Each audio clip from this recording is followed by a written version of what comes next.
So I guess in that case, I suppose let's just kind of jump right in. Let's just jump right in.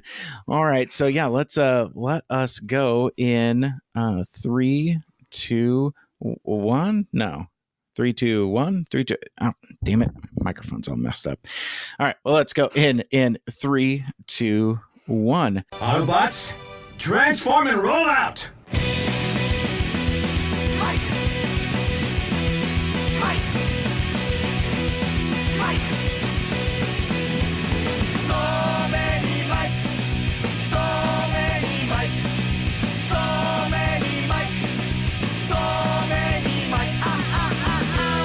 Well, hey, welcome back to Two Mikes, Two Furious Animated Transformers. This is the podcast where two folks named Mike watch and discuss Transformers Animated from two different points of view. My name is Mike Seibert, and I am watching Transformers Animated with you for the first time here. And joining me on this adventure is longtime viewer of Transformers Animated is Mikel Andrews. Hello. Yes, longtime Transformers Animated fan, serial rewatcher at this point. Seen it plenty of times. I love it. You know, I think I will incorporate that into the intro phrasing going forward. Serial rewatcher. Serial rewatcher. That seems to be like a button or something like that. It's funny for sure. As I've been going through our first couple episodes, I find myself accidentally writing down slogan ideas. You know, it's like I have like this document note of like all of my notes as I'm doing editing, and it's like a sticker idea : Prowl is a dick. You know, or like that's a big. That one has to be. That's a no question. That's the best. Or you know, the fanboy cycle, or was it future spoiler alerts? You know, that kind of thing. Yeah. which I keep messing up. Like it's like future spoilers, secret spoilers, that kind of thing. Folks have really been digging, kind of watching me squirm, or no, I'm sorry, watching you squirm, trying not to spoil things for stuff that you know that's going to happen that I don't. Right. So Yeah. And it's not only just plot points. It's also stuff that I know you're going to be excited about and really like. And it's just like, it's tough to keep it in. So this is, this is the time of the show where it's your new favorite segment, number legislation. So this is our episode 3, in which we are talking about the Transformers Animated episode, Home is Where the Spark Is, which, depending upon how you're watching it and how you interpret Transformers Animated, is either Season 1, Episode 1, or it's Season 1, Episode 4, depending upon how you're watching. And stick around for the listener feedback portion at the end of the show, because a few of our friends have weighed in on the different ways that the TFA is being presented. But basically, you can watch along the episodes with us. But yeah, so basically, this is the first episode of the first season outside of the pilot, Transform and Roll Out. Right. Yeah. To me, this was episode 1. This was, after I watched the primetime movie, the next week is when the show started proper. So in my mind, this was always been like the first episode. Well, it's interesting you say that. And so, correct me if I'm mistaken. I saw this on the TF Wiki because obviously I didn't watch it first run, and this is my first time experiencing these episodes. So Transform and Roll Out, ! Aired late December around Christmas time in 2007. This episode, according to the TF Wiki, aired late January 2008. So it's like a month or so later. So yeah. So I thought that was kind of interesting, and it I don't know if this explanation makes sense, but it feels that way. I can't figure out how to explain that, but basically it feels like it's later, not necessarily, like passage of time, but also like the production feels a little different. It does feel more like an episode of a series as opposed to that mini movie, which I think the production value was a little higher. In our previous episode, we talked about like the amount of like detail in the character design, especially when characters are injured and hurt. It's interesting to have the perspective of this episode airing a month after the previous one. Yeah, it gave a little breathing room. It was kind of interesting. So kind of the characters were supposed to just live on in your head for about a month. And you're just kind of assuming sort of the adventures are happening. And then when you jump into this episode, they're a little more settled and you just accept some of these, now they have a headquarters and, now they've been saving the city, like that sort of thing. So yeah. Cool. Yeah, and you unlock something there. It doesn't necessarily feel like a first episode. It feels like a episode, like it could be episode 8 or may as well, or be episode 4, depending upon what your numbering legislation is. So I my first note on this was that it's your more traditional one-off episode. It's definitely got a more kind of, at least at the start, it starts with sort of like your monster of the week or your criminal of the week kind of a thing, if we're talking a procedural. Yeah. But it's Home is Where the Spark Is, and just for a little more legislation, it was directed by Shunji Oga, and it was written by Michael Ryan, with my old pal Marty Eisenberg as the story editor. Gotcha. So it seems like this episode is not the traditional team, like Marty Eisenberg wrote the first episode, right? I believe so. Yeah, I think he hammered out that first movie kind of thing. Mm-hmm. Which, I mean, it's there because there's a lot of like story in action. It's got that like Sorkin walk and talk thing going. Mm-hmm. So let's kind of dive into it here. And, you had alluded to it starting with a, kind of traditional monster of the week procedural type of vibe. And we get the first glimpse of something that I would imagine is a TFA trope that is kind of, I would say, unique to Transformers Animated, in that you have human supervillains. You basically have I guess for lack of a better term, a Batman style rogues gallery, Spider-Man style rogues gallery of these colorful human characters. I guess let's talk about the Green Arrow. I mean the Angry Archer that Angry Archer. Yeah, it definitely I definitely noticed that, kind of like watching ahead a little bit, how much this feels like Batman the Animated Series, where you do sort of have that, like, there's like goofy villains kind of, and then not so goofy kind of scary villains. Mm-hmm. But there's even later on, there's some more nods to that show. I think it'll become a little more obvious. But yeah, starting with you see right away the Angry Archer, sort of this like Hawkeye, Robin Hood type character. And according to my complete Allspark almanac here, ooh, humble brag. It sounds like his name or that character is like a nod to Aaron Archer. Mm-hmm. Yeah, so that's kind of cool. I found that on my second viewing. So like what I did is I watched it once, then went to the TF Wiki and then watched it again. And I'll be goddamned, because like I had I've met Aaron Archer a couple times at various TF cons. Good dude. I wouldn't say we're friends or homies or anything like that, but I've talked to him a number of times, and yeah, that second time through I couldn't not see it. Like the resemblance, because there is a, I mean, gradual, obviously from a cartoon caricature perspective, but the likeness is there. I couldn't not notice it after that had been pointed out to me. Victory is mine! Yon police would ne'er stop a fire truck from speeding to an emergency. Yeah, and actually Angry Archer is voiced by Jeff Bennett, who voices everyone's favorite dick, Prowl, on this podcast. Mike, your favorite guy. Prowl's a dick. Prowl's a dick.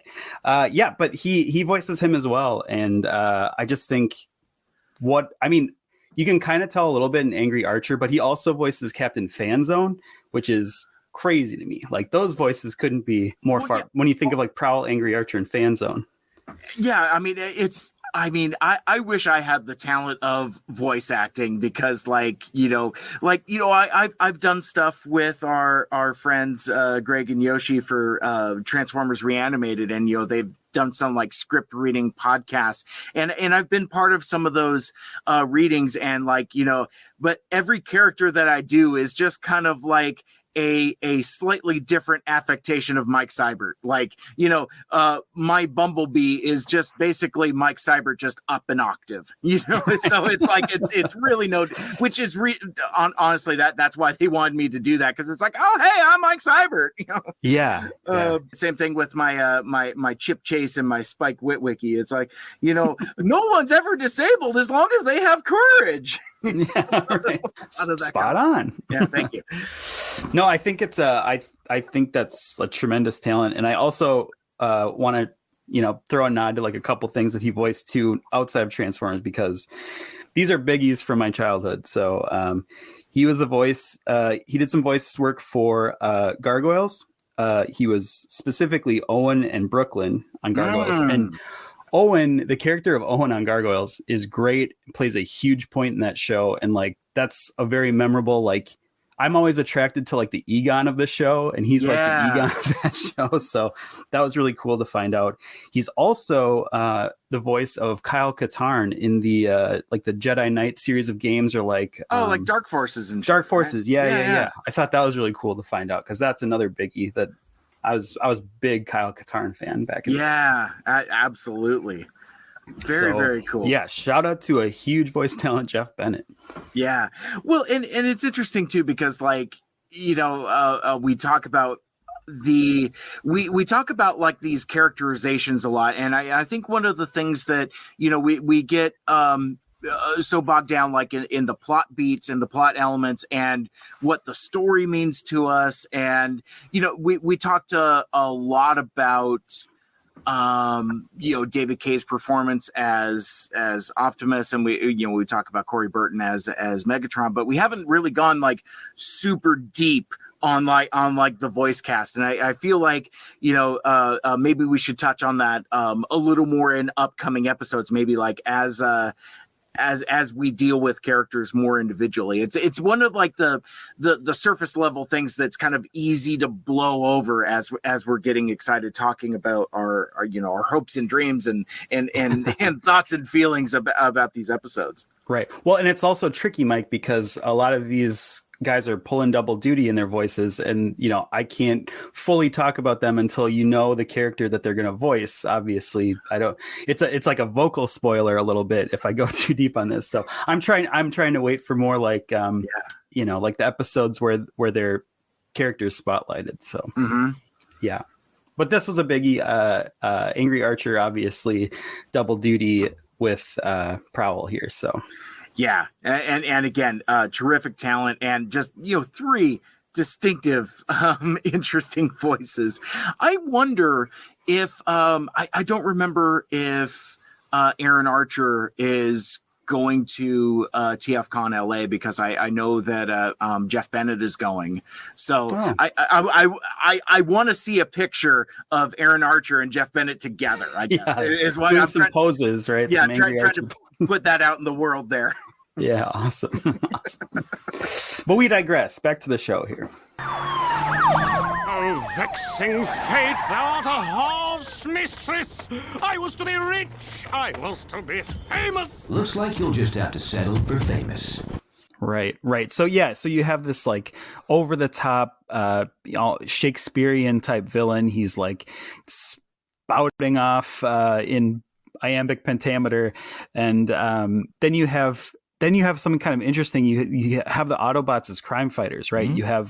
You have Optimus Prime like zooming in like a cop car, and he's sort of like a police force. And it's kind of a weird moment because, like you were saying, it's sort of like, is this maybe a little beneath, an Autobot to be getting involved in like local crime? But at the same time, as far as they're concerned, the Decepticons maybe don't exist anymore, right? Or like they don't even know. They've only seen one, and they took care of them. Yeah. Starscream's been defeated. I guess you got to do something. Right. right. You got to stay busy. Well, and all the bridges have been fixed. So, and it is interesting too, because I wonder how much time has passed, because it feels like, we talked about like the last third of Transform and Roll Out, where it feels like there's been a little bit of a time jump where, like the Autobots have been living in Detroit for a while.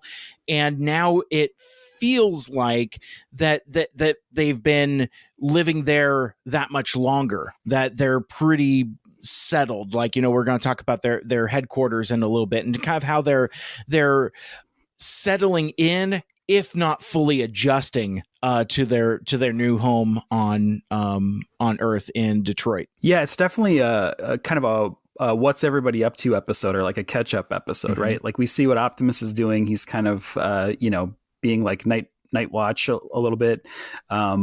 Prowl, we see him next in the park. He's doing his contemplative ninja thing where he's hanging upside down, watching a bird get attacked by a cat. I wrote down that he's still a dick because he's just letting it happen, right? Like he's interested in this play of like the cat attacking the bird, or like the cat stalking the bird. But, for me, I was like, help that bird. Like, what are you doing? But yeah. And then we also have Ratchet kind of setting up their new base with the younger bots, setting up their new HQ, as it were, in sort of an abandoned, I don't know. I guess I thought it was like a warehouse, and then I thought it was a factory, and then I see that it was like an auto parts shop, is what it says in one of the little blurbs about the episode. Like, what did you kind of take away that their HQ was? I think it is whatever it needs to be for any given episode. I know one of the things that we said early on is that we don't want to necessarily give the pass and a cheat of, it's just a kid's show.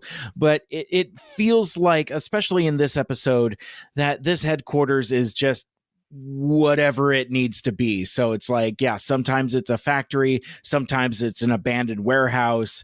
And there's just vague mechanical equipment that could be sparked to life at any given time. It is kind of weirdly undefined. Yeah, I did think it was cool that they're the first shot you see of it, the coloring of the building is like art colors. Yeah, I noticed that right away, and I was like, oh, that's a really neat little like nod, because you don't have them like living in the actual arc, kind of like in the original series, but you get this like little hints of it in the girders and exterior of the building. A lot of earth tones, and I don't know if I caught that, because like I noticed it more kind of like showing it as like the time of day. It feels like it's kind of like this perpetual early morning or sunset type of thing. That's where I thought like the more rich orangey earth tones were coming from, or perhaps even just like the time of year, like maybe it's like vague autumn or something like that. But that's a really cool pickup. That's possible, but either way, it made the colors on the building. I love it. It is in there. I like that. I like that nod. One thing that's kind of really important about that scene where Prowl was watching the cat and the bird was that they're interrupted by, I guess he's kind of a passerby, or maybe what we'd call like a YouTube reporter or something. An influencer. Like he's got like a little camera drone. He's like, hey, yo. He's like, Fascinating. Hey, everybody, over here! It's one of the Autobots! Which one? Oh, cool! Let me see! Hey, where'd he go? Like and subscribe. Right. Smash that like if you like this robot hanging out in the tree. And this crowd comes around, and we sort of see this celebrity status of the Autobots. It's not just they're like behind the scenes doing stuff. They're like, people are kind of getting obsessed with them. And Prowl understandably hates it. But on the flip side, Bumblebee kind of loves it. He's sort of like loving the limelight of like, as like a young, hotshot would probably do. No, those annoying camera bots. What? No way! Being a star rocks. If the titanium alloy plating fits, wear it. And I make it look good. I thought that was really interesting. Yeah, and it's fascinating, the dynamic of this episode, because in various parts of my notes I've written down, it's like, Prowl is a dick, ? Maybe not. All caps. Bumblebee is a dick. Yeah. He was a total asshole. He's a right little shit in this episode. To where it kind of makes me want to recontextualize, the first time we see him, because I don't know if I picked up this this much impetuousness from him when we first met him. But again, No. we don't spend a whole lot of time with B in the pilot, so this is kind of, to your point, it's very turned up. He's a little more aggressive. He's a little more like poking the bearish. And I think that's definitely so that the ending pays off a little bit more. Like it really, the finale is a lot more meaningful because we've seen Bumblebee sort of so aggressive up front, but of course we'll get to that. Yeah. And I'm reminded why I like this mix of characters, because everybody reacts to the Autobots being presented as celebrity superheroes or superhero celebrities, no matter how you want to slice it, differently. Like, we talked about how Prowl and Bumblebee are taking it, but like I thought that this was an interesting bit of character for Bulkhead, because he kind of like does this introspective cycle where it's like, oh man, people just want to see me break stuff, and he's kind of morose and maudlin about it. You guys got it easy. All people want me to do is break stuff. I got a sensitive side too, Breaking stuff is kind of fun. Either way, there's a lot to learn about this planet. Yeah, well, he's like already being typecasted. Yeah. He's sort of, and that kind of plays into like the celebrity angle of it too. Like he already kind of has that, well, I don't want to be this character forever kind of a feel just from being in the spotlight. But then he shrugs it off and he's like, yeah, but breaking stuff is fun. So it's it's an interesting dichotomy with that, and it kind of reminded me of that Simpsons episode, that where Bart Simpson is thrust into celebrity for being the I didn't do it kid, and it'd be like, say the line, Bart. Say the line, Bart. I didn't do it. And so I would imagine that like these proto YouTuber influencers with their camera bots are like, come on, Bulkhead, break some stuff. Come on, Bulkhead. Yeah, sit on that car, Bulkhead, do the thing. Do the thing. Yeah, exactly. And then he does it, and then the crowd cheers. Yeah. But one of the things I really want to get into, and I think we're going to spend a lot of time chatting about this. Well, one of the thesis statements of this podcast and my perspective on the character of Prowl so far is that like Prowl is a dick, but I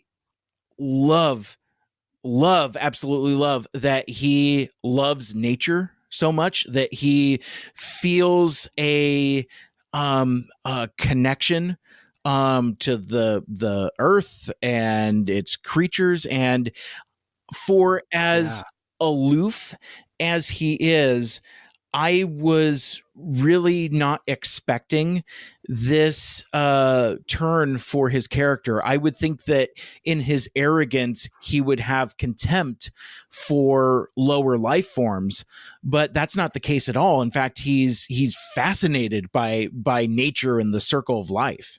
Yeah, he appreciates that more, and it's almost like the lower life form, if you will, to him is just like people and his fellow Autobots, and there's sort of this like, it's actually kind of a relatable thing of just, sometimes you just don't want to be around people, and people are a little too much for you, but there's something sort of, you can always talk to your dog. You can, watch an ant crawl by, and it's sort of zen-like. Mm-hmm. Like, I think that's very cool. And you're right. It's very, unlike the Prowl we were sort of introduced to. he's really taken on a new life here. Mm-hmm. Mm-hmm. And I do like, I mean, because I mean he's presented as a ninja, and I do like incorporating that level of spirituality, because like I think sometimes when martial artists are presented in fiction, it's all like, you know, chopsaki, you know, combat skills, not necessarily the Zen spirituality that also comes with it. You know, in other places I've talked a lot about Snake Eyes from G.I. Joe, and there's just as many times as he's shown meditating and training and all of that. So it's like I feel like, or even like, you know, Teenage Mutant Ninja Turtles, you know, it's like I feel like that there is a balance there, especially when, you know, Master Splinter is teaching these impulsive teenagers the value of a center, and, you know, kind of their place in the world. And so I was delighted to see this characterization of Prowl here. He really kind of won me over in this episode. I'm like, oh man, am I gonna start liking Prowl? And like I was almost getting upset. You will. I'm like, I'm like, is this why people like Prowl? Damn it! But kind of what you were saying though, it leads to like this moment, this idea that Prowl is kind of you know, obsessed with nature, kind of plays out in this really beautiful scene where he sort of stalks off to his room because Bumblebee's actually being the dick, and Optimus comes to talk to him, and he assumes that maybe one of the things Prowl is pissy about is that there's this giant hole in his room, and there's this tree like growing up through this dilapidated factory that they're staying in. And so Optimus offers him a new room, and Prowl, there's this beautiful moment where Prowl's like, I like this room. You know, you can have another room. One with a roof. I like this room. All this organic life, this nature, it refuses to be contained. Such a force of will. But everyone here is blind to it. They all rush to see everything, but never sit still long enough to experience what is around them. Just this morning, I observed one organic creature stalk another with such grace, such stillness. And I would say the artwork in this moment like transcends anything else you see in this whole series. It's this like Miyazaki-esque, really beautiful tree growing up with like the light shining in, and birds, you know, twittering and chirping through it. Like it's really Zen. Like it's something like sort of out of picturesque artwork. Yeah, absolutely. And, you know, some of the things that we've talked about previously is the design aesthetic, and the things that have really caught my attention in TFA so far is those background paintings or background drawings, or just like all of the background work is just phenomenal. And yeah, this tree is really breathtaking. Yeah, I kind of want to grab a still of this and like make it my phone background or something. Like it's something I want to see on a regular basis. It's really beautiful. And kind of an important note here at this scene, he's telling Optimus, you know, why he likes nature, and he mentions the cat stalking the bird. And there's something a little creepy about it, him talking about it, but you also sort of get like he's setting up this idea that the stillness, how nature works is just more like flowy and not so just like explosion and spastic. Everything that Bumblebee embodies, nature is not. Yeah, I mean, nothing is wasted here. I mean, again, I really appreciate the economic storytelling that, like, you know, you don't really think anything of it other than the obvious when you're watching how Prowl is studying the stalking of the cat with the bird, but like that ends up becoming the theme of the episode, and that becomes like the lesson to learn. You know, it's about, you know, learning to be calm and still and being present in the moment, and not just you know, it's a real think about what you're going to do before you do it type of situation. Yeah. Yep. And a big payoff for the final battle that we'll get to. Absolutely. I was gonna say the next thing we see is sort of becoming, I guess, what I think is like the TF animated drinking game, we see Sari misusing her key. I feel like if you were drinking every time that happens, you would be messed up by the end of the episode.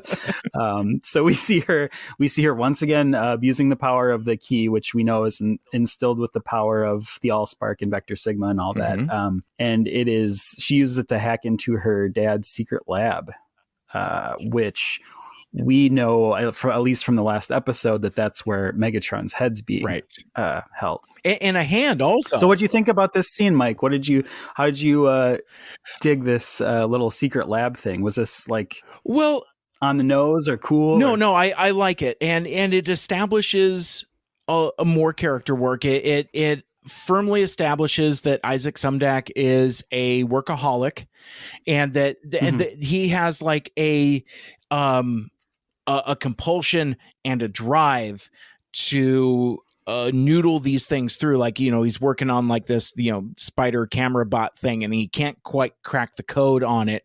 And it bothers him to the point to where who knows how long he's been locked in that lab, neglecting his daughter, basically. It's like, so who knows how long this has been? Who knows how long Sari has been trying to sustain herself? So it brings in a couple things to mind, but it also establishes that this guy's got secrets. And this guy's got secrets that he is deathly afraid for anybody to learn, including his daughter, especially his daughter. But it also shows that dichotomy of Sari in that, she's at once a little stinker, misusing the power of the Allspark key to break into this lab, but also that she has care and compassion for her father. She's concerned for him. It's like, when was the last time you slept? When was the last time you eat? Let's go get you a sandwich. When was the last time you ate? What is today? Let's get you some breakfast. Oh, but sorry, I am not hungry. Well, perhaps just an apple. And a banana. Better make that a whole fruit salad. And waffles with bacon and... Yeah, absolutely. So I do like, from the perspective that it shows more of the depth of their relationship. And I can't help but wonder, I don't know if this is a secret spoilers, how things are going to turn out between them, because it feels like things could come to a head with regards to keeping these secrets, especially now that Sari is homies with the Autobots and knows what Transformers are. And she knows that there at least was, for a short time, bad Transformers as well, that they're not just the benevolent Autobots. Right. Well, I don't think kids ever have problems with their parents, so that probably won't turn into anything, right? Exactly. Sarcasm alert. But yeah, I think it's really so it's really cool, and the key that she uses to get into the lab is what zaps Megatron. And I thought this moment was very reminiscent of it kind of felt like Terminator-y, right? Very much. Well, for starters, it's like a Skynet situation. Megatron becomes self-aware. Then you have this red eye, half face, torn away red eye scanning the room. It was all very if not Terminator, sort of the 80s tech horror movie type feel. And right away we see Megatron come back online. What am I? Where am I? What's happened to me in the last 50 years? And he learns right away. The first thing he learns is Starscream's betrayal. What? Where am I?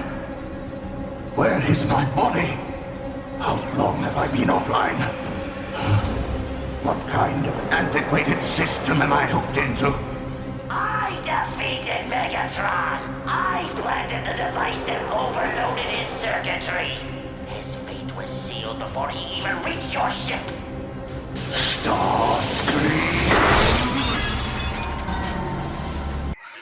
How on the nose, how perfect is that?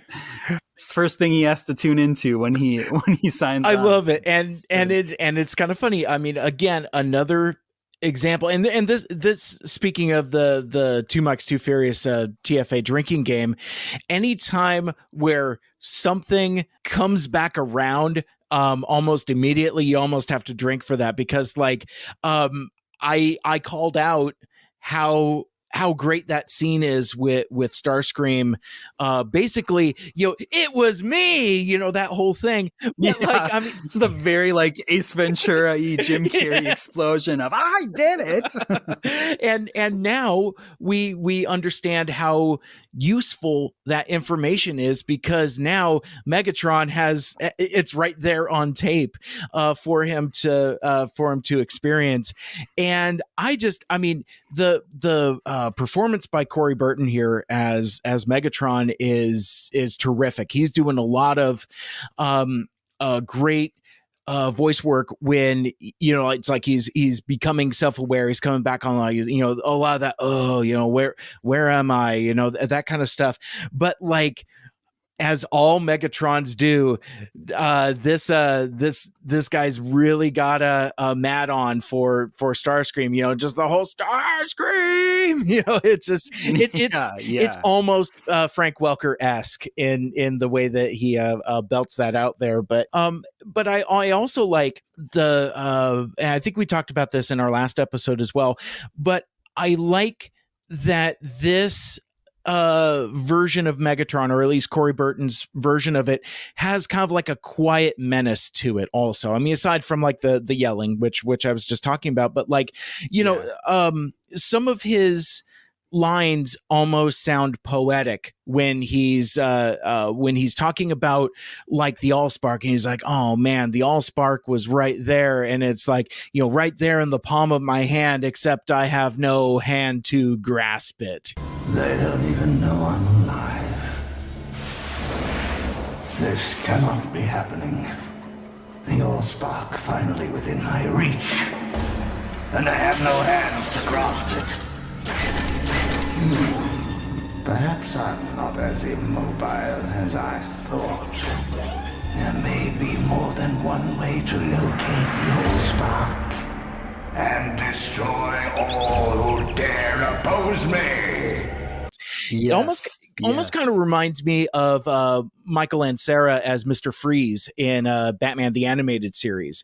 Where it's like, it would move me to tears if I still had tears to shed. Yes, it would move me to tears if I still had tears to shed.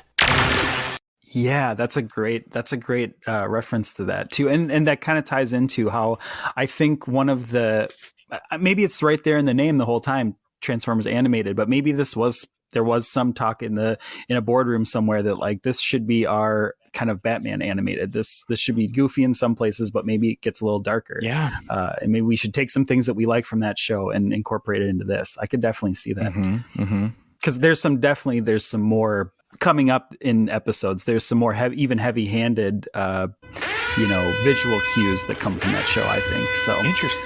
Yeah, it's really cool.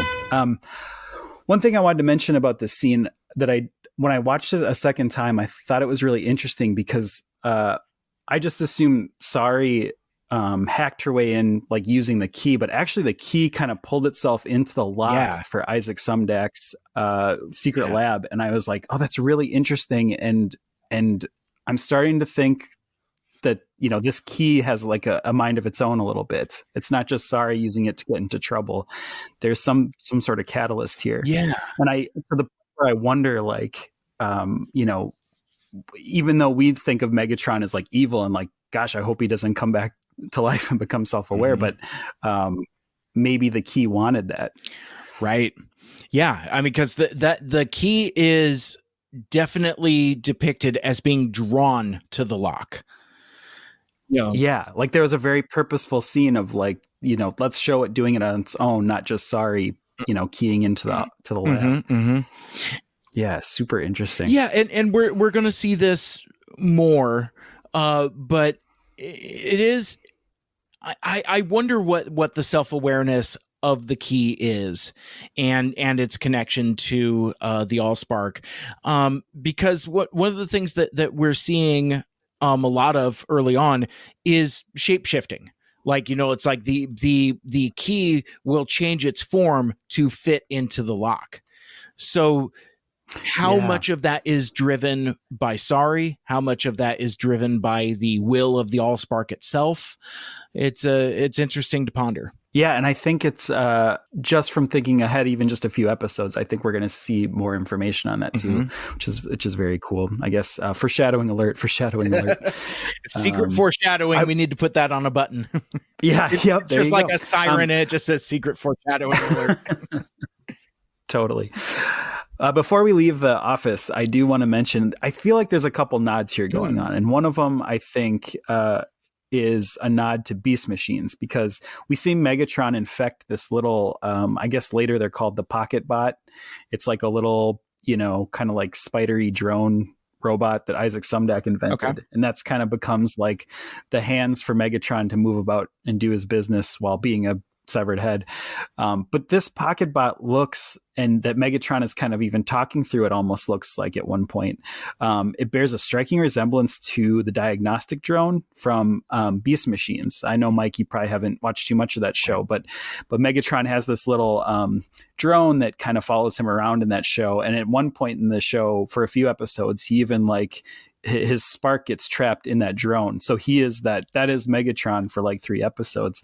But this, I just feel like, knowing this show borrows from so many different continuities, I feel like that the design of this thing can't be a coincidence. Well, and for intents and purposes, when this spider camera bot thing is infiltrating the Autobots headquarters, it basically is Megatron.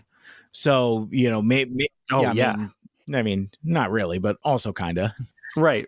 Yeah. And I don't know, this isn't technically a nod, but I feel like it's a nod forward, or at least that a future property used something like this, because this idea of Megatron being like a disembodied head that's like infecting other machinery and everything plays out in Transformers Age of Extinction, the live action movie, where you know, there's that secret lab where humans are harvesting transformium and they think they're like hacking the DNA of Transformers, but actually like Megatron like is sending out all these little like proby insecty things, and like he's sort of calling all the shots behind the scenes. Yeah, and it didn't really dawn on me until I watched this episode that this is kind of the plot of AOE. I think they must have borrowed from this.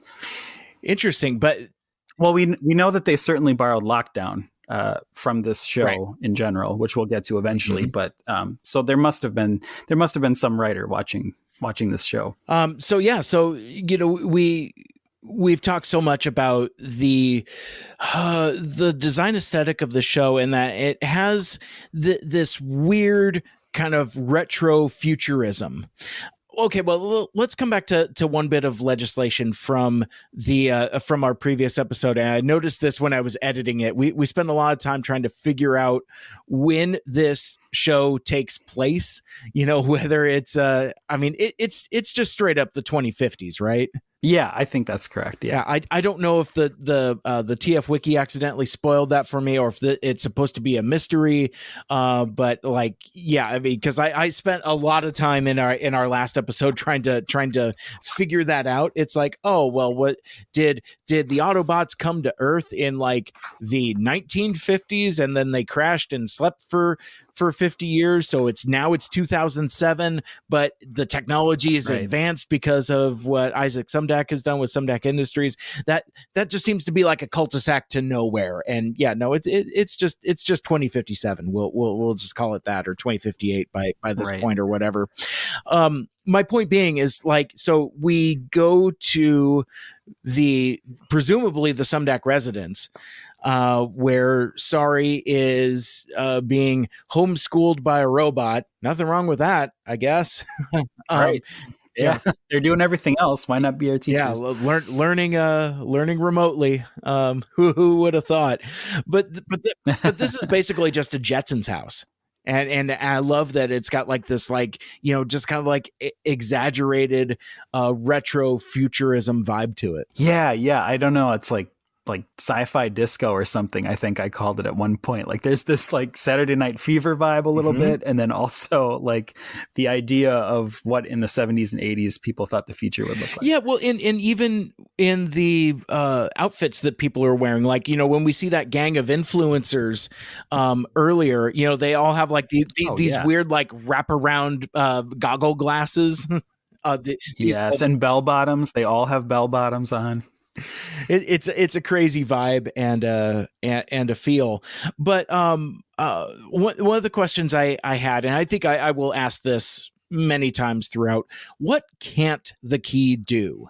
Because it feels like the this Allspark key is basically a god killer. It's like what can't Sari do with it? It's interesting. Yeah. Well, yeah. And to that point, maybe it's a good idea for them to establish that it sort of has a mind of its own, because then it sort of limits the power of what she can do with it. The quadratic formula can best be expressed in terms of x equals negative b plus or minus the square root of b squared minus 4ac over 2a. Bumblebee. Cool. It's me, Sari. Sorry?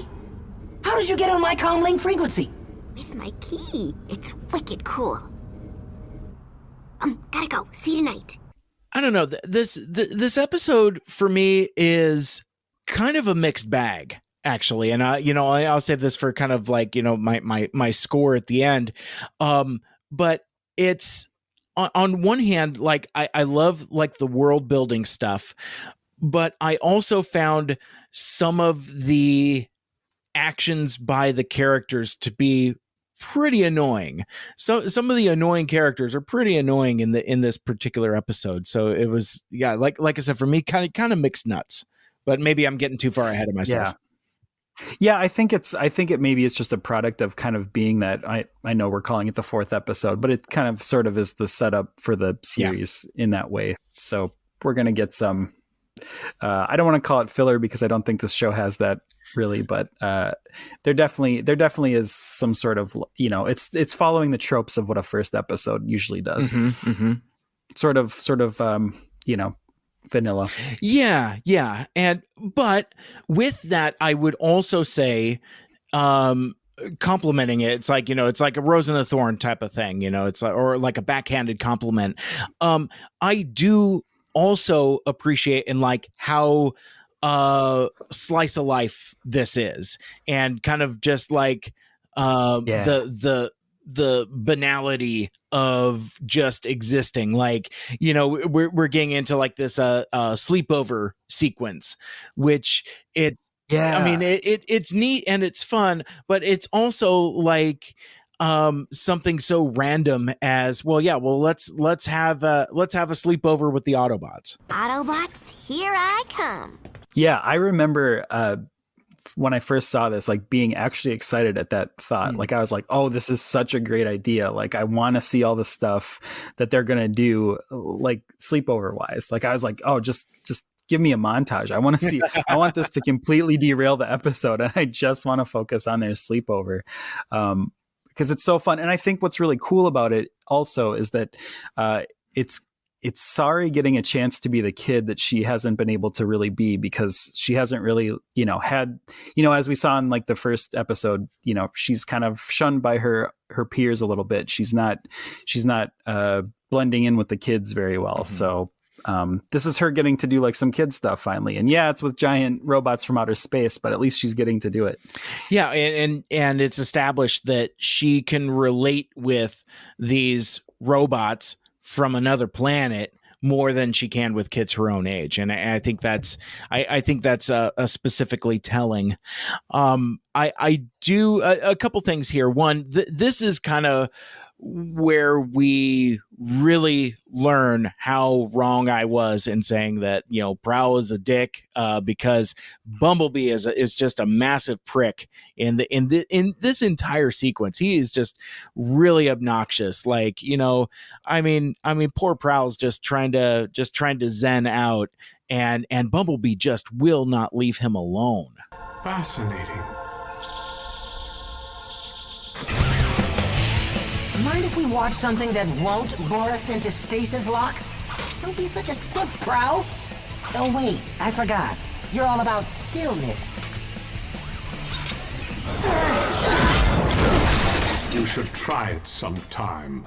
Yeah, and he just goes after him for the stillness thing again, and I understand why, but it's also just like there's something very realistic about that too, because if you've ever been bullied or been the bully in such situations, like you always go a little too far, and one of the tropes of a bad bully is like your joke's not even funny, dude. Yeah. Like you're just going after this little thing and saying it in a snide voice. And like, that's what Bumblebee is doing with this stillness. Like, and it's clearly just like a jealousy thing, right? Like, I mean, Prowl's got a skill that they don't have. Yeah. And he needs to, rag on it. That's a great read on that.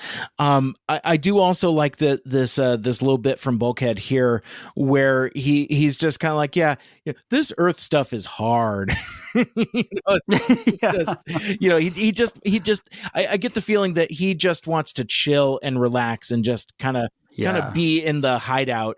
We're all Bulkhead now. This Earth stuff is hard. Yes, we are Bulkhead.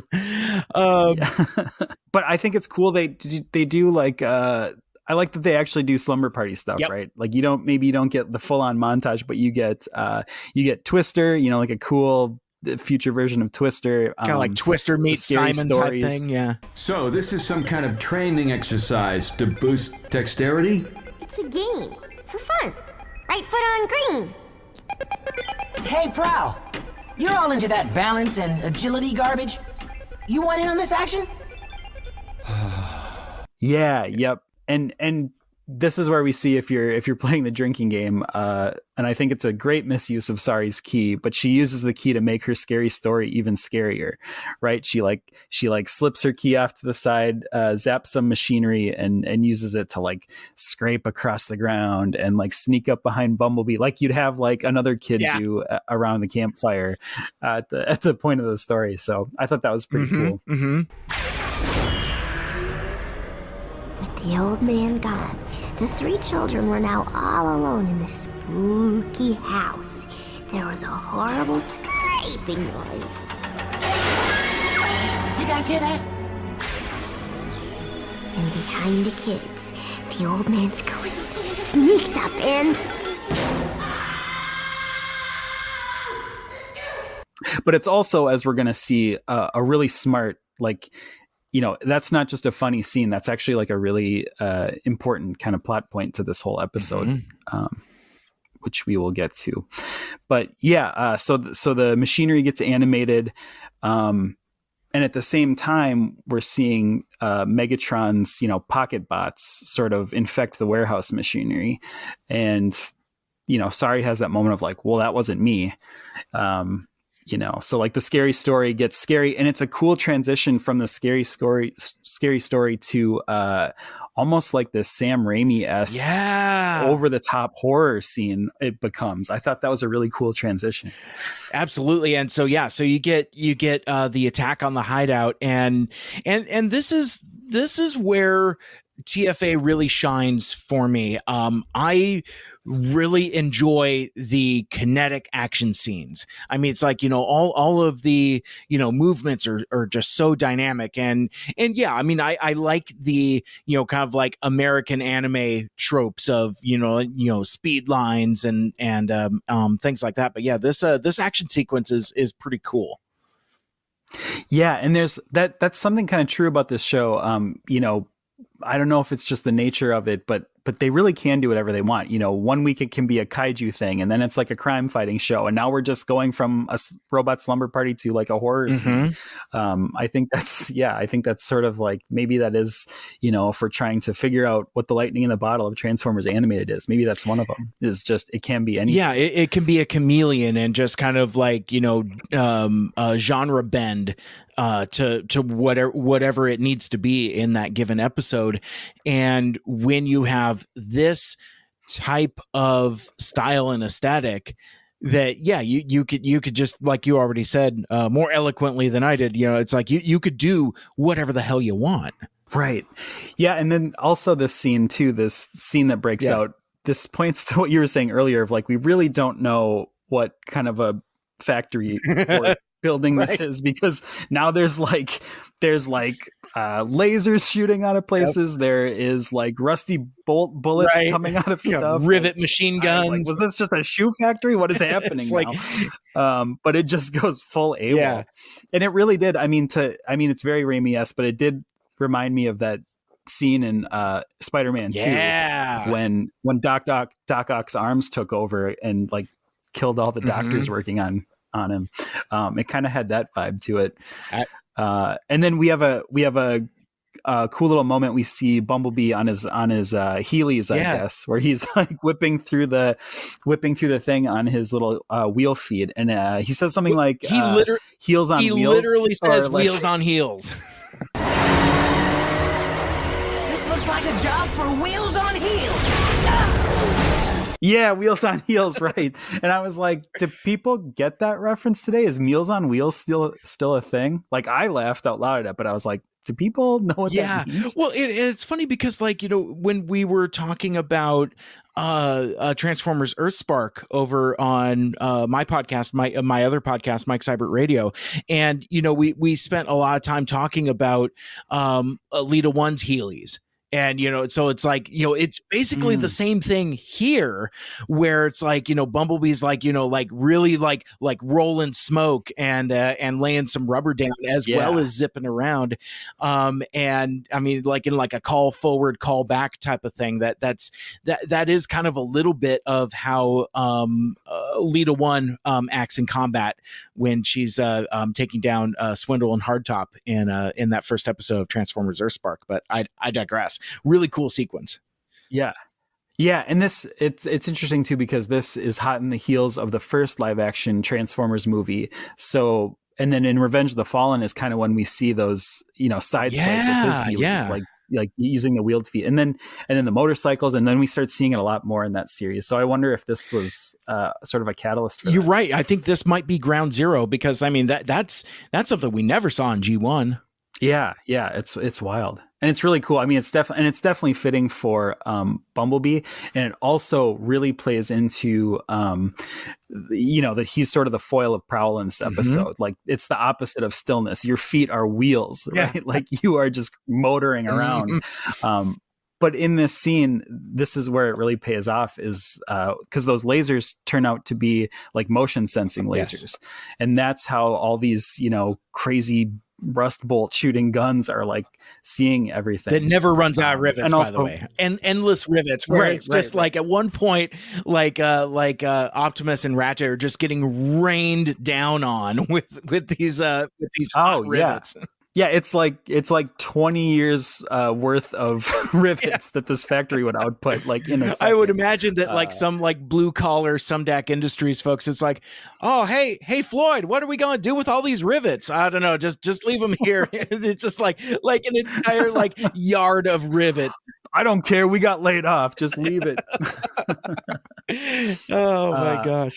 Yeah, it's a really cool sequence, and then you know, obviously it doesn't go for long because Megatron is actually seeing them, but they're able to for a while foil the motion sensing lights because of this idea of like stillness, like stillness then strike, and you finally get that payoff of like why this focus on stillness and quietness the entire episode, and then it's like Prowl unleashes his true, you know, cool power that he has of you know, being able to like stay perfectly still, something Bumblebee's never heard of probably in his whole life. Yeah, exactly. And I love that interaction between Prowl and Bumblebee, because it's like, you know, Prowl has figured it out. You know, and to the point where he's calling it out to the audience. He actually says, like, you know, stillness and then strike, stillness and then strike. But then like, was it like a claw hand or something like that? Something gets like the better of him, and you know, so he's trapped. So he's trying to impart this onto Bumblebee. And the little shit is just not getting it. You know, and Prowl's just like, listen to me, stand still, stop moving. Stillness, then strike, just like the Earth creature. In case you haven't noticed, I'm not the one who spends all my time staring at Earth creatures. Just Listen to me and focus. Wait for the right time. Yeah, but it's also interesting because what I think is great is that Bumblebee's speed and his franticness and his lack of planning is what leads him to be the last one not captured. Right? Yeah, like Prowl sort of needs him now. What he's been ragging on him the whole episode kind of back, that like, maybe you're just, you're all over the place sort of a thing. In his sort of attitude, he's also saying, Bumblebee, you're doing it wrong, right? Because you're just like all over the place. But now he sort of needs that speed and that stealth combined in Bumblebee. Yeah. So it's really like, I wonder if it's just, I wonder if Prowl looked at that and said, he's my last shot at getting this right, or if he was like Bumblebee, kind of like, I need you specifically to learn this skill right now because you're, Bulkhead can't do this.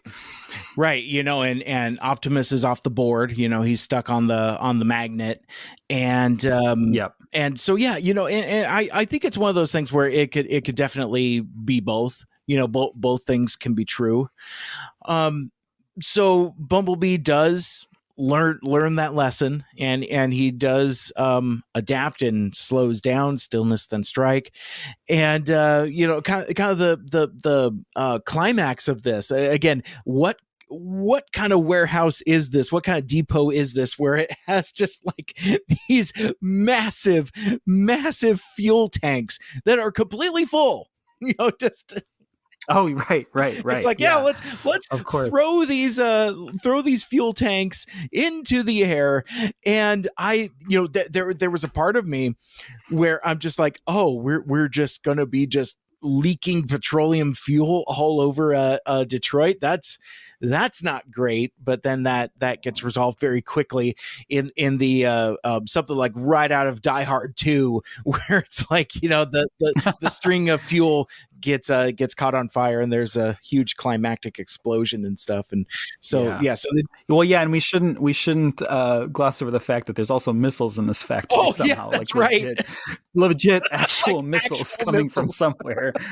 It's so weird. I mean, I wonder because, like, in these early going episodes, it is still a little bit undefined what the entirety of the Sumdac Industries impact on the world is. I mean, we know he's the leading manufacturer of robots, but is this dude a Tony Stark on the side? Is he like making like munitions and weapons and like Jericho missiles and stuff, that kind of stuff. Right. Well, yeah, I was going to say, like, I wonder if the UN knows about this building. Like, is this a problem? Have they looked into this? In a weird, because there's a lot of weaponry. I mean, from a certain point of view, I mean, Isaac Sumdac it could be a problematic figure. I mean, like he's got a goddamn transformer locked up in his in his secret lab that he's reverse engineered all of these robotics off of. I just wonder if there's a larger global concern like we were talking about previously, because you had asked me if I felt like if it's just Detroit that is benefiting from Isaac Sumdac's automatons and really, his brilliance and stuff like that. And I thought so, that it's just Detroit, that's kind of isolated to Detroit. But even talking about it just a little more now, I'm starting to potentially feel that less and less, because it's like, what impact would this cyber utopia have on the world stage, and like at what point could other interests be interested in that technology? How is it that like other like rogue nations or whatever aren't like trying to just invade Detroit and try to steal Isaac Sumdac's robot technology? I can honestly say, like, I don't know if we get an answer to if the world gets involved, but I know we're going to see ramifications of okay, Isaac Sumdac's getting a little too big for his britches, and there's going to be some rivalries there very soon. Gotcha. Bumblebee learns a lesson, and we kind of close on kind of like revisiting the resumption of the slumber party, and now Bumblebee is a little better at Twister / Simon, or Simon Twister or whatever. Right. We actually see, outside of the action, we actually see Prowl teaching Bumblebee, and Bumblebee being excited to learn. Now he's survived this thing, that chip off his shoulder's gone. He's like, show me your ways, Obi-Wan. Yeah. So that was really cool to see. Another thing that's very cool, and this is what I wanted to get back to, I think it's a really smart use of Sari's ki, because when I first started watching this episode again, I just thought it was sort of like a comic beat, right? Like, she's misusing her ki again. But it's actually really smart, because it's how Megatron stays hiding. Like, yes, they think it's weird because suddenly this thing that was only, movement-based sight could see them. They don't really know why. And now they're getting the hints that something's up, but it's all hidden because now Sari's sort of the culprit. They're like, there's like a distrust in her forming of like, well, did you do this? Or is it because you've been abusing your ki that this happened? And now Megatron can stay hidden even longer. Yeah. Goes back to that nothing wasted thing. I thought that was a really smart little cover up. Yeah, absolutely. So a couple of the things I wanted to note about this episode that kind of stuck out to me before we kind of close out and transition to our last couple segments is I talked about the kinetic action earlier, but this does feel very American anime to me, in that like you see I don't know if I noticed this in the pilot or not, but the facial expressions are very exaggerated. Like Bumblebee is shown outright blushing a number of times, and which it was one of those things where it's like, I don't know if I like this or not. It's like I wasn't necessarily like off put by it, like folding my arms, oh, fucking blushing robots, what is this bullshit? I did feel that way about it, but I was just kind of like, well, that's an odd choice, but yet in context it kind of works and makes sense. Right. Well, I think that's always been the challenge of Transformers, is like, how do you get them to sort of, they're robots. Like, how do you get these human expressions across? And then you get to this show, which is a very like simplified caricature version of these characters we know and love. Yeah. Like, it's gotta come across to the little kids watching this, kind of what the bots are feeling. Yeah. And there's a frantic freneticness to it, like something you had mentioned in a previous episode is Teen Titans Go, where it's kind of like got that, like, it's American anime, straight up children's cartoon fusion type of thing. Like there was a scene early on in the episode, I don't remember where it was, but like, Sari is shown being very animated, but like the animation is like intentionally jittery, where it's like, she's just like, flapping her arms in a frantic kind of way. And it kind of reminded me of something I would see in a show like that, like Teen Titans Go. Yeah. Well, I think they actually share some animation credits there too. And I think that's why that this show wasn't that jarring to me visually, because I was a fan of the original Teen Titans and Teen Titans Go. So it kind of was just like, oh yeah, the little blush lines appear and the motion blur when they get frantic. That all just kind of tracked for me. But yeah, I can see where someone who was expecting a more traditional Transformers animated show would be surprised by that. Yeah, I mean, which again, it's not specifically bad, it's just different. So I want to make sure and kind of call these things out as I'm trying to live up to my reputation as the first time viewer, because like, experiencing it for the first time, there is kind of like that weird tummy feeling where it's like, do I like this? Do I not like this? I can't quite put my finger on it. I could just point to it and say, that's different. That Yeah, right, that kind of thing. right. It's the every movie review by my dad. It's different. That was different. It's fine. Right. The other thing, and I missed this when we were talking about it up top, but I really like the multitude of different weapons that Optimus Prime has.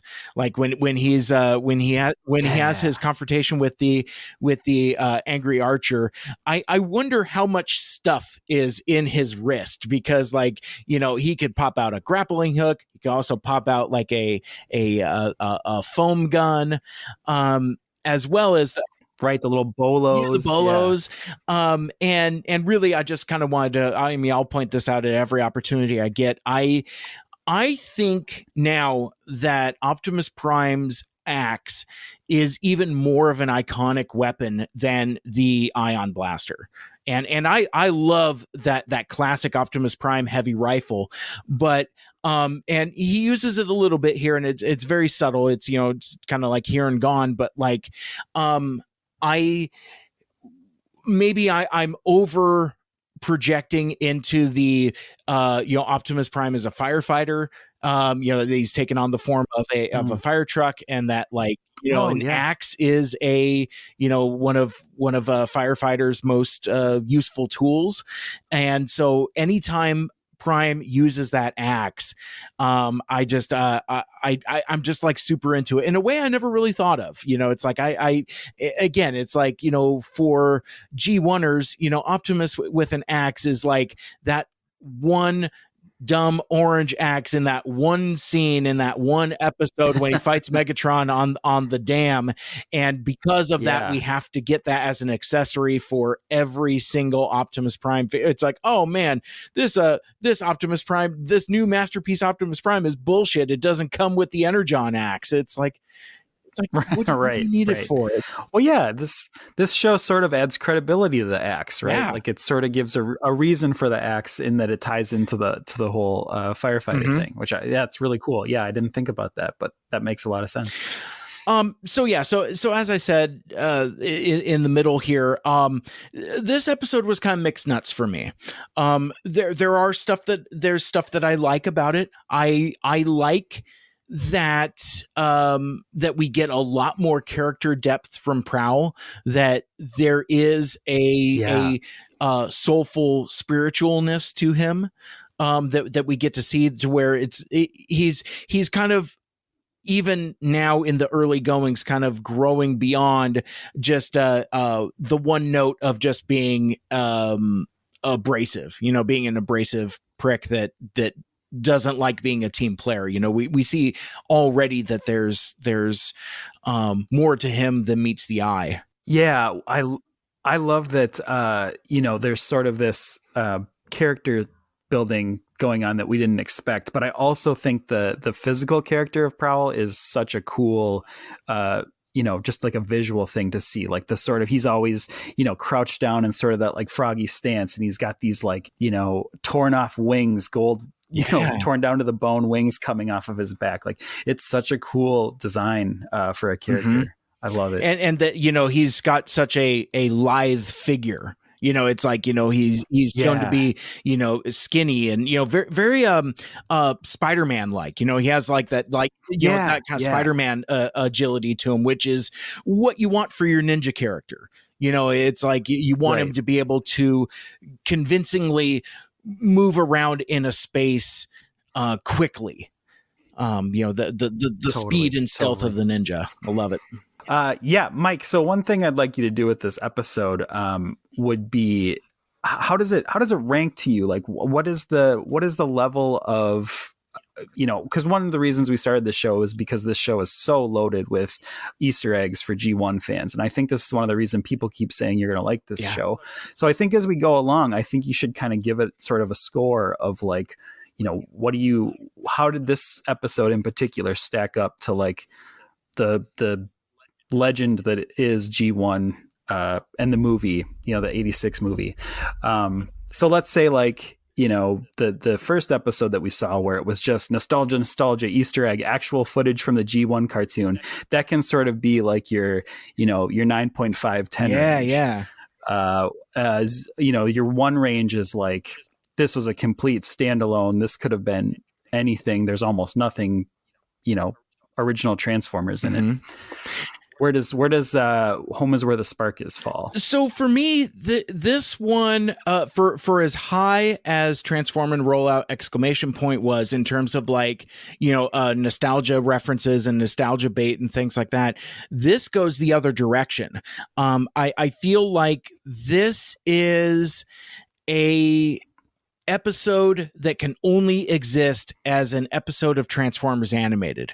Like I don't think you could reskin this as a G1 episode, just because of like the specific character behaviors, how Bumblebee acts, how Prowl acts, and no other cast has that dichotomy there with those specific characters and those specific relationships. To say nothing about the whole way that these Transformers adapt to their new home. That's also kind of unique to this show, where they're, superhero celebrities, that kind of thing. So for me, this exists only as an episode of Transformers Animated. So on the G1 scale, I'm going to give it a 2. I'm going to give it a 2.3. I'll give it a couple extra nudges there because it's, so you proper Olympic exactly score. Because you get some reference type callbacks, like specifically like the relationship with Starscream and Megatron, to where Megatron has a very visceral response to Starscream's treachery that carries over across all franchises. But in terms of references and stuff like that, that's kind of all it has to hang on to. Even like Angry Archer being a reference to Aaron Archer, that's more contemporary stuff and not necessarily calling back to the G1-ness of it. To say nothing about having human supervillains. That's something like, what do we have in G1? Dr. Arkeville, or maybe who was the guy in Prime Target? The Lord Chumley, some of those assholes. Well, it's human villains. It's not human supervillains. We're seeing like supervillains with powers in this show, which he's got like an armored gauntlet and stuff like that, which I'm sure is probably has a buffed off sticker that says Sumdac Industries on it. I'm sure. I'm telling you, man, that I think there's something to this Stark Tech type of thing, that you got like Armor Wars coming or something. Because you got me. You might have me there. That's a really good point. I was gonna try to make a case for when the Allspark is sort of zapping into Megatron, there's a little bit of like a Kremsiek feel going on, but I think that's reaching a little bit. It is a little bit, but I'll give it to you anyway. I will increase my score to 3.3. All right, 3-3. We'll give it a 3. Yeah. We'll lock it in there. I was gonna say I would also give it reference points for the Allsparks connection to Megatron, because that's very much live action movie stuff. But that's not what you're asking about. So I award no points for that. Gotcha. Fair enough. Yeah. So I'm gonna go 3.3 on the point scale here. Excellent. So, but. All right. Well, we did it. Yeah, we did it. So, but how about you? What are your kind of final thoughts and reflections? You get. I'm sure like the audience, gets a lot from me. But in terms of wrapping stuff in a bow, what are your kind of overall thoughts and reflections, especially being a serial rewatcher and coming back to this with like a specific critical eye for this project. Right. Well, thank you. Yeah. First of all, I have this sort of built in, when Mike Seibert's done talking, cut, paste, print, that's a wrap. So good call coming back to me. No, I liked it. As I've kind of alluded to in a lot of, other episodes of stuff, I like when things are different than Transformers proper canon. So the more different things are is kind of like where it shines. I like that it has had nods to like 80s horror. I like that it had, nods to Beast Machines. I like that it had nods to the Terminator. Like there was some very kind of heavy-handed notes there. So it was really cool. But this is sort of we're past the origin story. We're not quite into like the meat of the story. So for me, this isn't the strongest. But I do think this could have been a real throwaway episode, and they actually Megatron's back, and we're seeing this sort of like conniving behind the scenes shaping up. So that was really cool. Overall, it was a cool episode, and it gets major points for me for having that really beautiful scene of the tree going up through Prowl's room. Like that was just a really unexpected piece of artwork that I didn't expect from this show.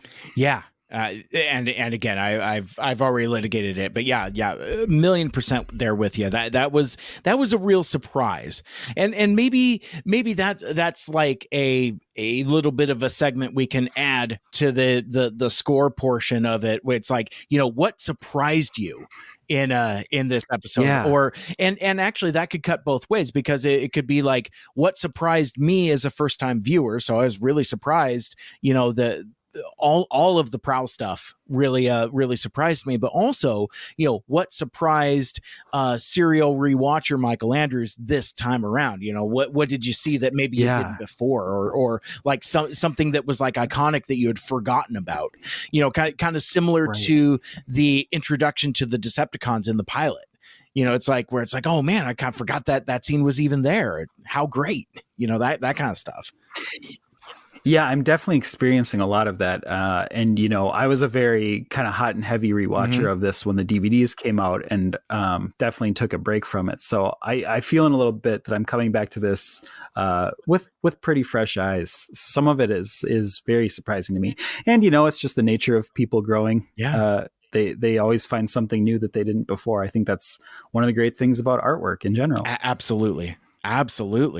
So let's before we close out here, one of the things that we said in our first couple episodes is that we want to encourage a listener community of folks, and that if you tweet at us or send us emails or send us voicemails or interact with us on the various social platforms that we're on, that we'll read your correspondence on the air, because it's fun to not be in a vacuum.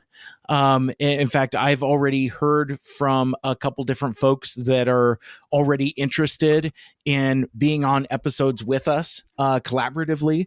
So that's going to be a lot of fun. We are recording this third episode not long after our first episode has been out for a few. So I've got a little bit of listener feedback I would like to share with us.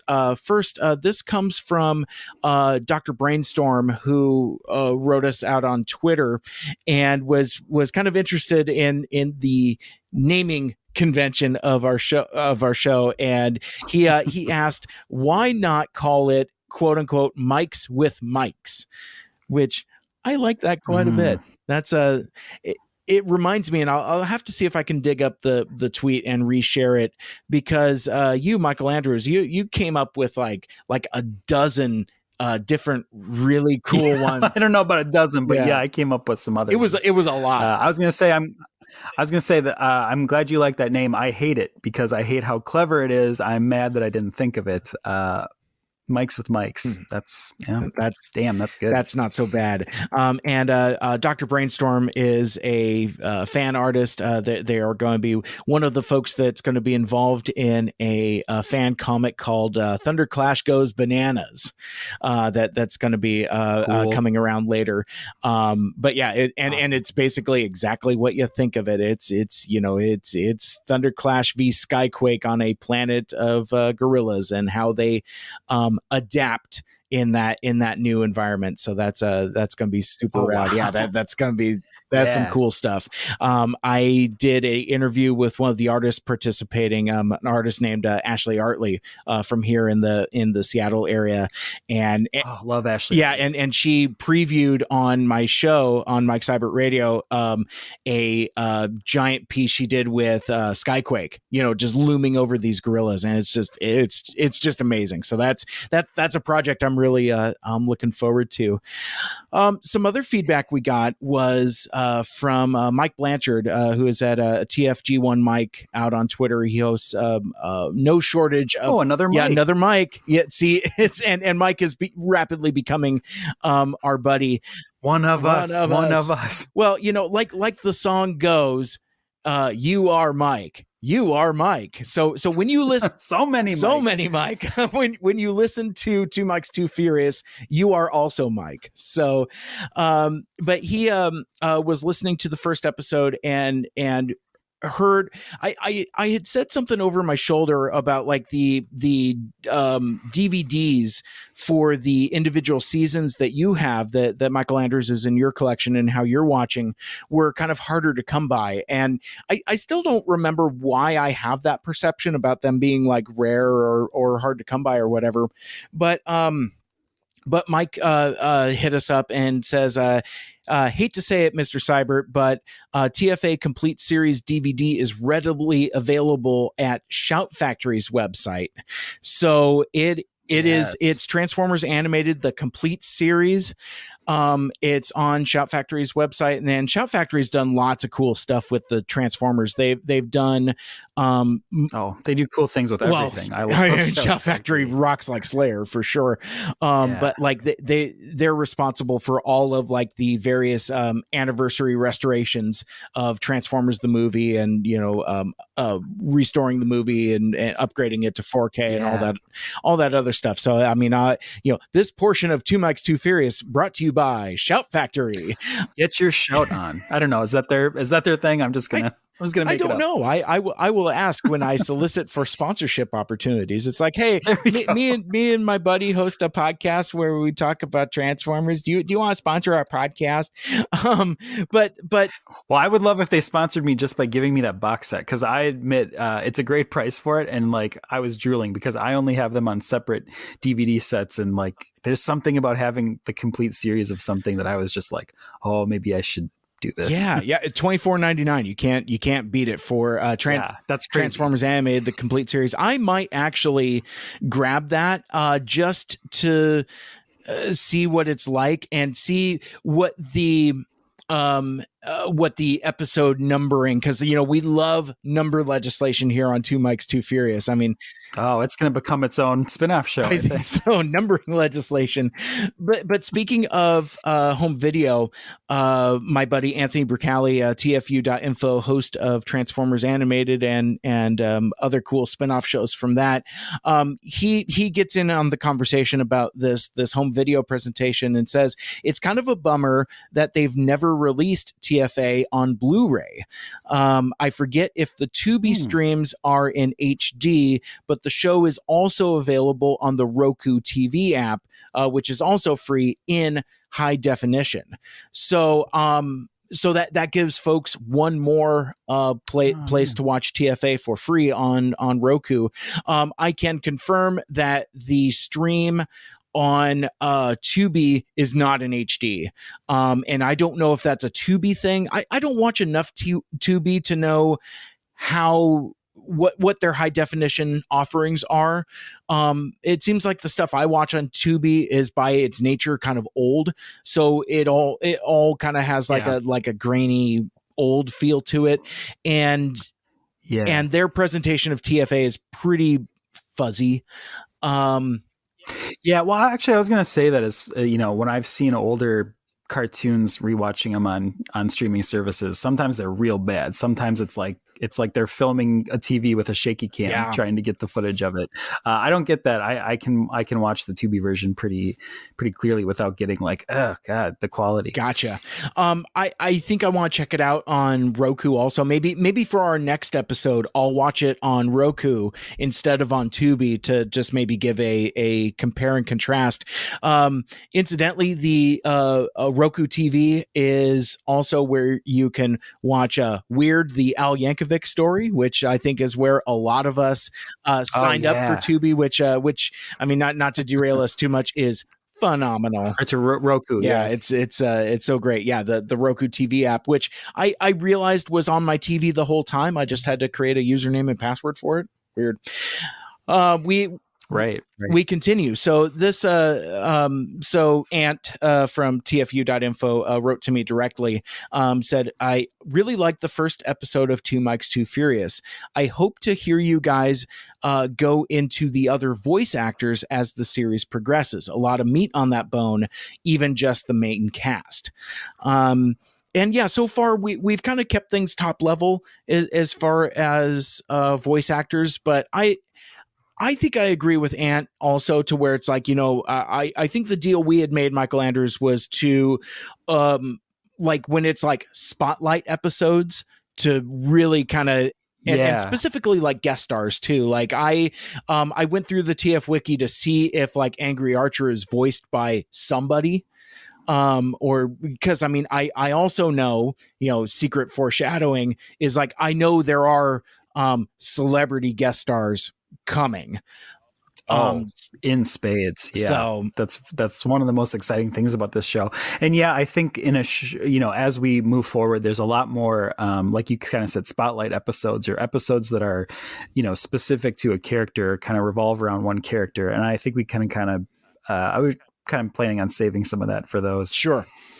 So yeah, and also, and this is, it's funny, we mentioned Beast Machines earlier, and it's interesting because like as I've gone in this fandom, I've realized more and more that I have more and more Transformers blind spots than I realized. I've seen a few episodes of Beast Machines, and I think I saw enough to know that it wasn't necessarily my cup of tea. So I haven't been back to it, but in that same message thread, my dude, Ant from TFU.info, also hate to actually you guys, but the Allspark as a concept predates the 2007 movie by about 8 years.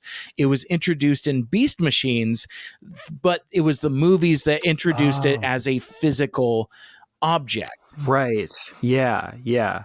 Sort of like it wasn't sort of like the Well of All Sparks. Or it was sort of like this sort of concept of almost Transformer heaven a little bit.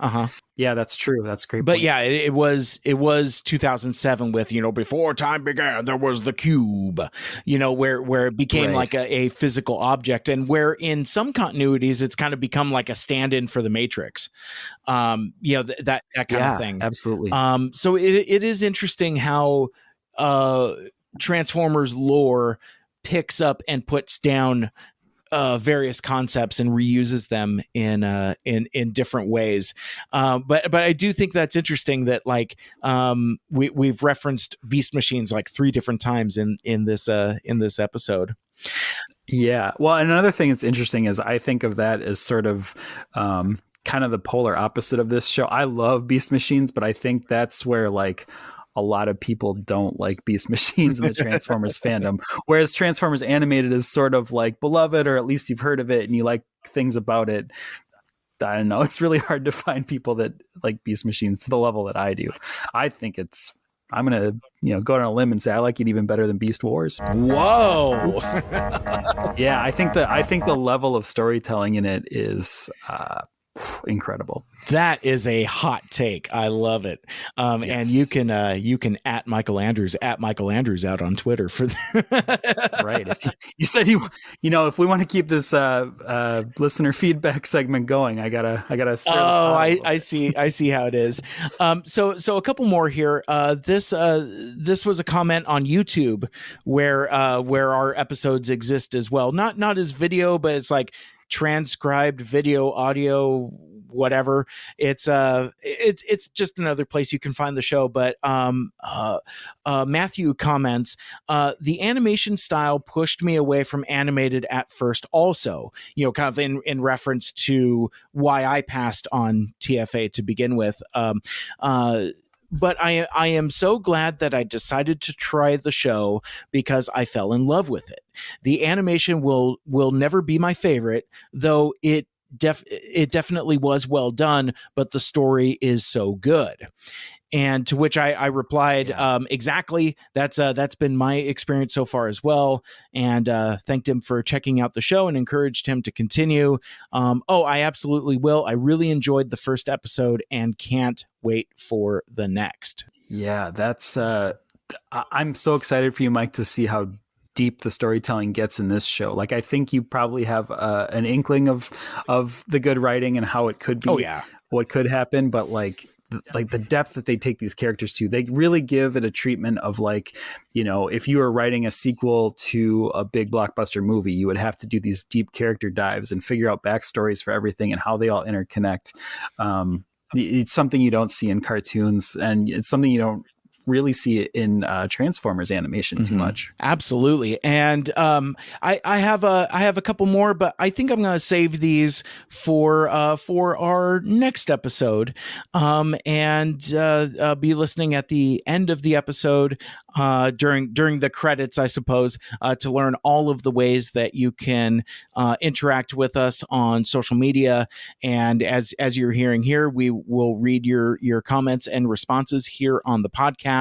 And I know for me, as a listener and a fan of podcasts and radio, nothing gives me more of a charge than hearing somebody else read my name out loud. It's like, oh yeah, and our friend Mike Seibert wrote to us. So it's always been important. And then you squeal. I do. So it's always been important to me in the various projects I've been involved in to try to pay that forward as best as possible. But yeah, it's like, we've got a voicemail number set up. We've got basically just about all the social medias you can think of, and for those geriatric millennials, we've got email as well. So there's more than a couple ways to correspond with us. And after this show, I'll be putting Mike's home address so you can physically mail him mail. So I don't think there's any problem with that. I love it, Mike. You're cool. I love it. I mean, if you're going to send me like Transformers action figures, because that's the other thing too. It's like I saw a listing. Michael, I don't know if you saw this or not, but like there was a eBay posting that was making the rounds. It's a Transformers animated Starscream, almost complete with Bat keyboard. Oh yeah, that's so cool. And it's basically Ratbat. I mean, again, I know enough to know that Ratbat shows up and who else comes with him, and so I know it's coming. But I did think it was pretty funny that whoever was putting that eBay listing up referred to it as a Bat keyboard. Yeah. Well, spoiler alert, Mike. His other form that Ratbat transforms into is the piano key necktie. So that is going to be the alt mode for that character in this show. Very cool. So what are we doing in our next episode?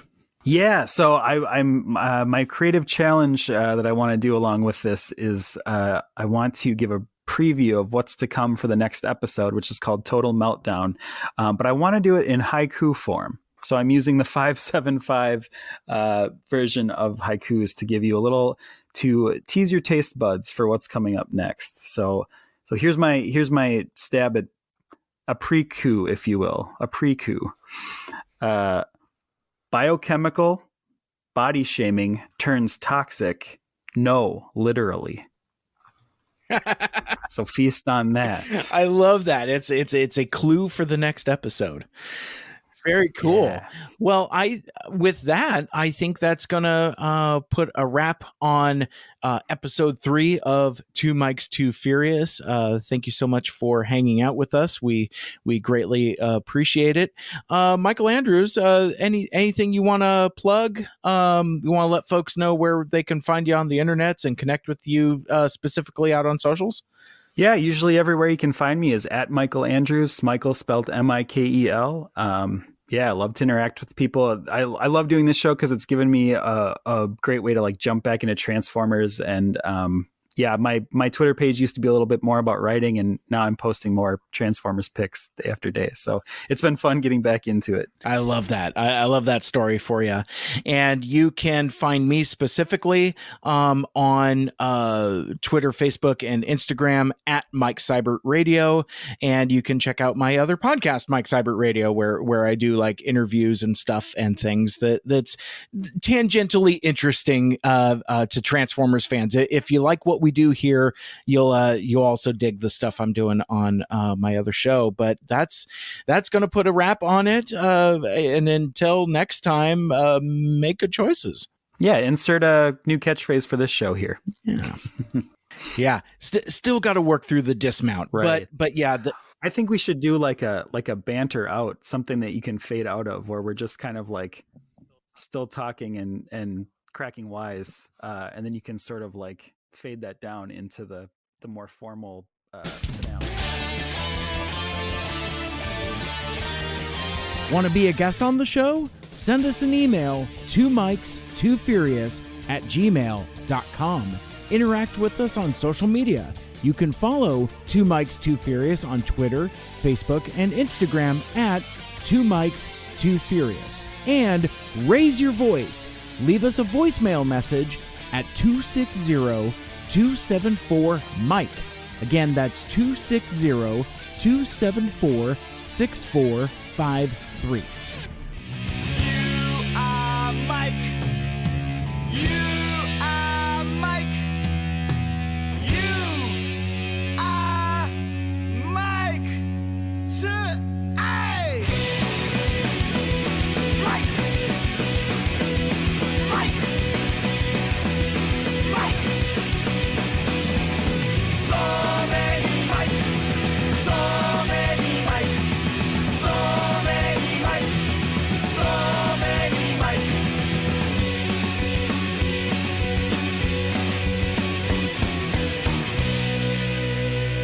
Hey! Mike! Forsooth, the angry archer is victorious!